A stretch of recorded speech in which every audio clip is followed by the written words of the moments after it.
안녕하세요. 마음을 보는 선비 심이학입니다. 영화 밀양에 대한 에피소드를 두 편으로 준비하려고 했는데 영화를 다시 보면 볼수록 생각할 거리가 너무 많아 세 편으로 편성하게 되었습니다. 오늘은 밀양에 대한 두 번째 시간으로 신혜와 종찬을 통해 영화에서 이야기하는 용서와 구원, 그리고 종교에 대한 이야기를 해보려 합니다. 물론 인물들의 심리에 대해서도요. 그럼 밀양 두 번째 이야기 시작합니다. 신혜가 밀양이라는 새로운 세상에 적응하려고 애를 쓰고 있는 그때, 그녀가 그토록 적응하려고 했던 그 세상이 그녀의 가장 소중한 것을 파괴합니다. 그녀의 모든 것, 그녀를 지금까지 버티게 해준 그녀의 아들 준이가 유괴된 겁니다. 지금 그녀에게는 그 어디에도 기댈 곳이 없습니다. 그 순간 생각나는 사람은 종찬뿐이었습니다. 하지만 종찬의 모습을 멀리서 보고는 발길을 돌립니다. 왜 그랬을까요? 지금 그녀에게는 그밖에 없었을 텐데. 저는 여기서 신혜의 심리를 두 가지로 생각해 봤습니다. 하나는 노래를 부르고 있는 그의 모습을 본 그녀에게 종찬은 믿고 의지할 수 있는 사람은 아니라는 마음이 들었을 것이고, 다른 하나는 극도의 불안과 수치심 속에서 타인에게 자신의 무너진 모습을 들키고 싶지 않은 방어적 회피 심리 때문으로 봤습니다.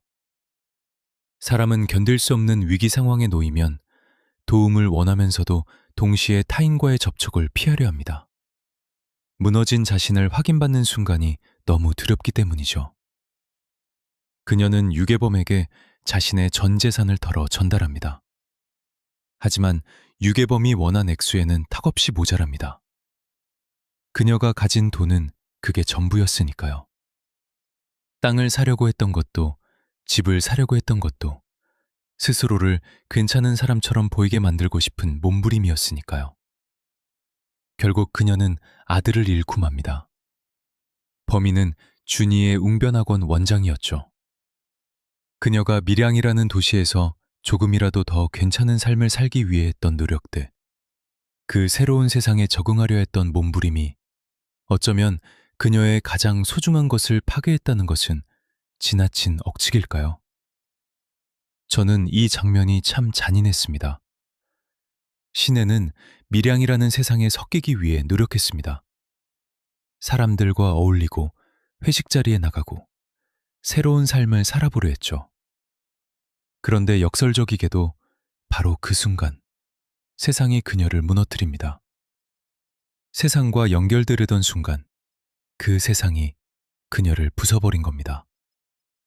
범인이 잡히고 경찰서로 들어오는 장면에서 그녀는 범인을 두려워하고 피합니다. 갈기갈기 찢어 죽이고 싶은 마음인데도 그녀는 범인을 피하고 나서 내가 왜 그랬는지 자책합니다. 그녀는 왜 그랬을까요? 그것은 심리학적으로 트라우마 상황에서 나타나는 회피 반응에 가깝습니다.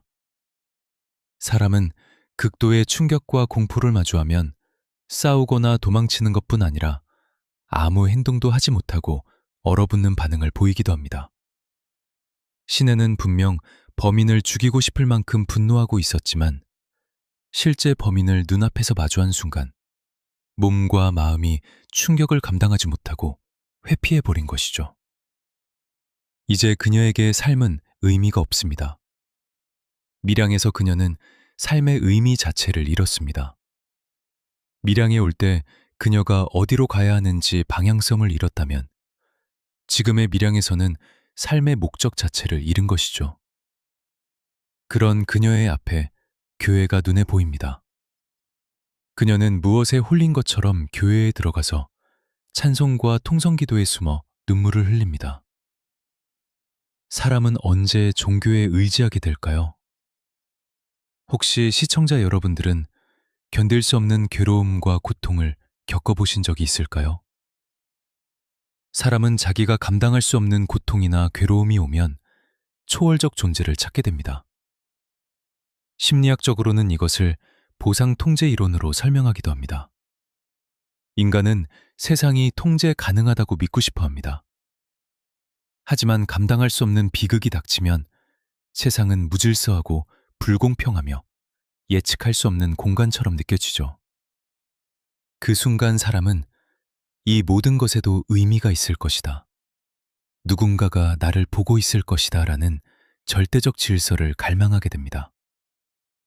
그녀에게 감당할 수 없는 일이 생기자 그동안 흘려들었던 주변의 이야기를 떠올리고 종교에 의지하게 됩니다.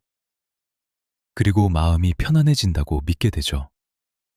마음이 편해진 것인지, 마음이 편해졌다고 믿는 것인지, 영화에선 말하지 않지만 심리학적으로 본다면 그것은 어느 정도 스스로에게 거는 자기 암시에 가까운 모습이라고도 볼 수 있습니다.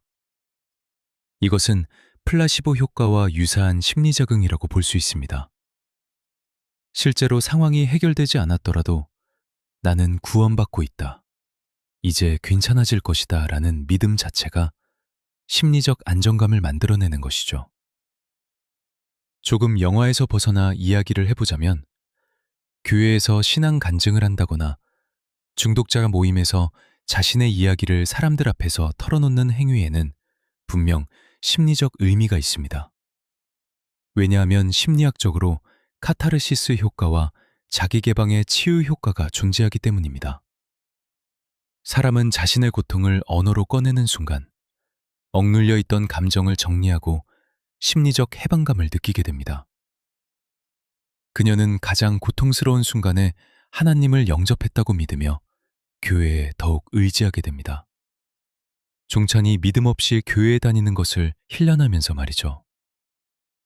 그런데 과연 그녀의 믿음과 종찬의 믿음은 다른 것일까요? 저는 여기서 조금 흥미로운 생각을 해봅니다. 시내 역시 자신의 평안과 안위를 위해 하나님을 찾았습니다. 종찬 역시 시내와 가까워지고 싶은 목적을 가지고 교회에 다닙니다. 두 사람의 믿음은 정말 다른 것일까요?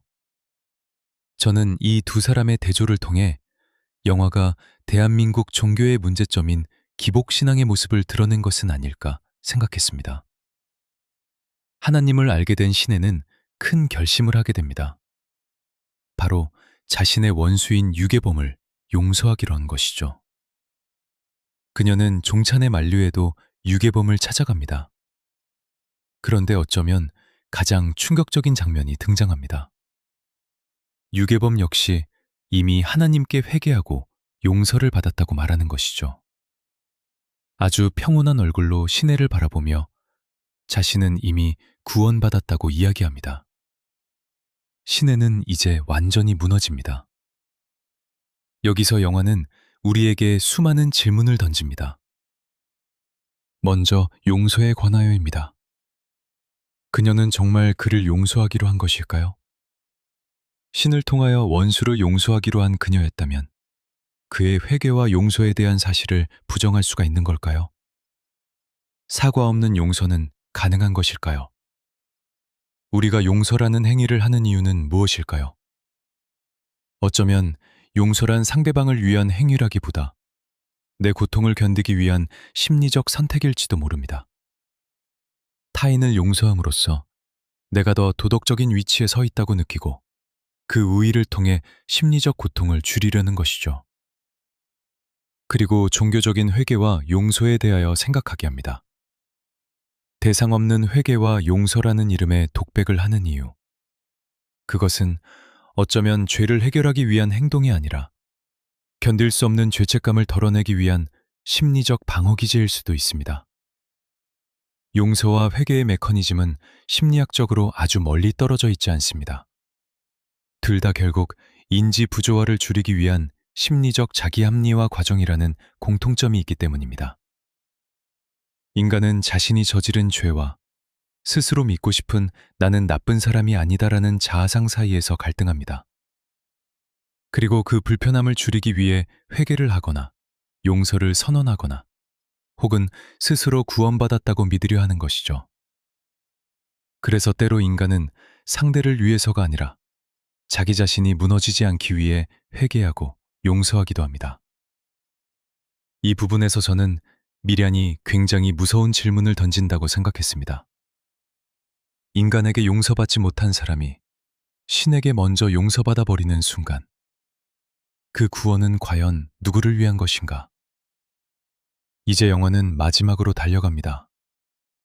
3부에서는 인간에게 구원과 평안을 주는 것은 무엇인지, 그리고 신혜와 종찬의 사랑에 초점을 맞추어 이야기해 보려 합니다.